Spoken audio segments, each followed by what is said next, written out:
अस्सलाम वालेकुम। मैं उम्मीद करता हूँ कि आपका जुम्मे का दिन अच्छा गुजरा होगा। आपने अपने लिए और अपने बच्चों के लिए, इस मुल्क के लिए दुआएं मांगी होगी और मैं दुआ करता हूँ कि आपकी दुआएं कबूल हों। लेकिन आज फिर आपके सामने ये अर्ज़ी लेकर आया हूँ, गुजारिश लेकर आया हूँ कि आप ये जो जाली और गैर आइनी इलेक्शन होने वाला है इसे मुस्तरद कर दें। मैं उसकी आपको वजूहत बताता हूँ। अब आप ये देखें ना कि एक शख्स 3 जगह से कागजात नामजदगी जमा कराता है और एक जगह से पास हो जाते हैं कागजात और 2 जगह से मुस्तरद हो जाते हैं। भाई अगर वो शख्स इलेक्शन में हिस्सा नहीं ले सकता तो तीनों जगह से मुस्तरद होने चाहिए कागजात, लेकिन 3 जगह से नहीं हुए। अब आप सोच रहे हो कि यार ये कैसे हो सकता है? ये ऐसे हो सकता है कि किसी कानून और आइन के तहत तो इलेक्शन हो ही नहीं रहे। इलेक्शन तो हो रहे पिंडी मार का, कि पिंडी फैसला कर रहा है। अब पिंडी 2 फैसले कर रहा है। एक तो ये कौन इलेक्शन लड़ेगा, ठीक है, ये तो आपने देख ही लिया कि जो पहले हवाई जहाज हाईजैकर थे, करप्शन में जेल में गए, फिर प्लेटलेट्स उनके गिर गए और वो लंदन भागे, वो आप उनके धड़ाधड़ पास हो रहे कागज। भाई अगर वो इतने बुरे थे पहले तो जिन जजों ने सजाएं दी उनको सजा दो पहले तो, ठीक है ना। तो आपको बताने का मकसद ये, कानून और आइन कोई नहीं है, कुछ नहीं है। तो एक तो ये कि पिंडी फैसला करेगा कि भाई कौन इलेक्शन लड़ेगा, उनकी लिस्टें तैयार होंगी हर पार्टी से कौन कौन इलेक्शन लड़ेगा, ठीक है। आप और मैं फैसला नहीं कर सकते। ये जो ताजे बरतानिया का दिया हुआ तोहफा है ना, ब्राउन साहब, ये फैसला करते हैं कि कौन इलेक्शन लड़ेगा। अच्छा, फिर जब इलेक्शन लड़ेगा सिर्फ यही नहीं कौन लड़ेगा, ये भी कि कहाँ से लड़ेगा इलेक्शन।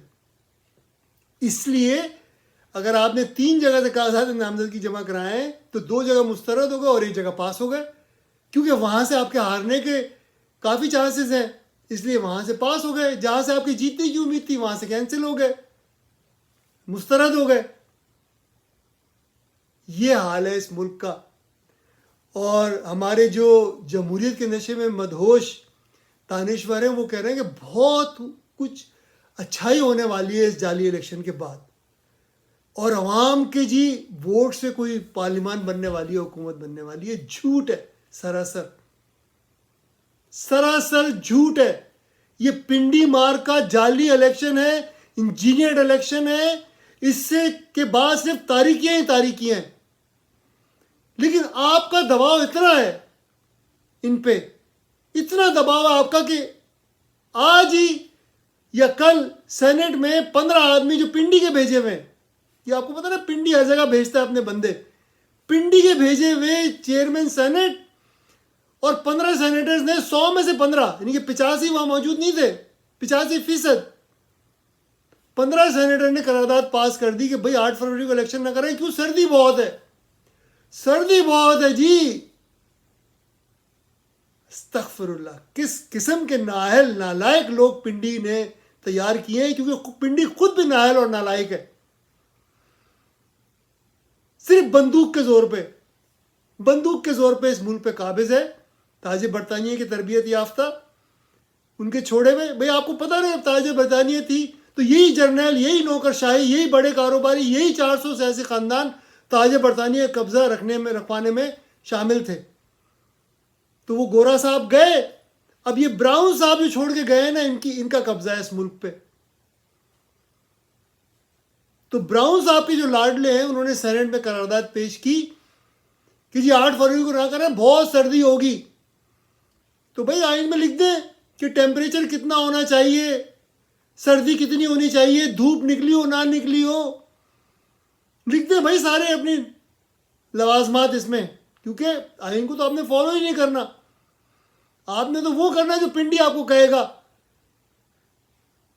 क्योंकि गुलाम है आप उनके तैयार करते हैं। जिस लेबॉर्ट्री से आप निकलेंगे उन्हीं की खिदमत करेंगे ना, आवाम की क्यों करें खिदमत। तो मैं आज आपसे फिर ये कहना चाहता हूं, और मैं देखिए आपको ये कह चुका हूं कि मैं नहीं चाहता कि 8 फरवरी से आगे बढ़े इलेक्शन, क्योंकि 8 फरवरी को फैसला होना चाहिए कि ये अवाम इस इलेक्शन को मुस्तरद करती है। देखिए पहले कराची में आपने मुस्तरद किया ना इलेक्शन, 17% वोट पड़े, वो भी धांधली निकाले तो 11-12% थे, 87% ने रिजेक्ट किया इलेक्शन को। और यही अब आपको 8 फरवरी को करना है, क्योंकि इसी तरह से तब्दीली आएगी इस मुल्क में पुरअमन तरीके से। देखिए 400 ख़ानदान माइनस है, वो वापस आना चाहते हैं, उनको माइनस रखें। अब फौज को और अदलिया को और नौकरशाही को और बड़े कारोबारियों को सियासत से माइनस करना है, और वो उसी वक्त हो सकता है जब इन सब का तैयार करदा जाली इलेक्शन आप मुस्तरद करें। मैं उम्मीद करता हूँ आप इस पैगाम पर गौर करेंगे, इस पैगाम को दूसरों तक पहुँचाएंगे। देखिए आपने सुन लिया, मुझे बाज़ दफ़ा लोग प्राइवेट मैसेज करते हैं, जी बहुत आपने अच्छी बात की, जी हम आपकी हिमायत करते हैं। प्राइवेट किसी ग्रुप का हिस्सा है जहाँ 250-300 लोग हैं, वहाँ नहीं करेंगे बात, क्यों डर लगता है। प्राइवेट लाके कहें, भाई प्राइवेट से मुझे क्या फ़ायदा है, क्या फ़ायदा है आप अगर मुझे प्राइवेट आके कह दें कि आपको बहुत अच्छी लगी मेरी बात और हिमायत करते हैं, कोई फ़ायदा नहीं है। कदम बढ़ाएं ना, साथ दें, इस मैसेज को दूसरे लोगों तक भेजें, इस चैनल को लाइक करें नोटिफिकेशन ताकि आपके पास आए जब भी नई वीडियो पोस्ट हो, दूसरों तक पैगाम पहुँचाए। मुल्क भर में ये पैगाम जाएगा तो हम पुरअमन तरीके से इस मुल्क को किसी रोशन मुस्तकबिल की तरफ ले आ सकते हैं, वरना खूनी इनकलाब आएगा। उसकी तैयारियां भी हो रही हैं, मैं उसका हिमायती नहीं हूँ, ना मैं चाहता हूँ ऐसा हो, लेकिन मैं तो इल्तिजा कर रहा हूँ आपसे कि भाई पुरअमन तरीका बता रहा हूँ आपको। इलेक्शन को माइनस करें, फौज अदलिया नौकरशाही को सियासत से माइनस करें, निज़ाम में इस्लाहात करें, उसे अवामी बनाएं, अवाम के वोट से पार्लिमान और हुकूमत आए, तब ये मुल्क ठीक होगा। मैं उम्मीद करता हूँ कि आप ज़रूर इस पैगाम को दूसरों तक पहुँचाएंगे। शुक्रिया।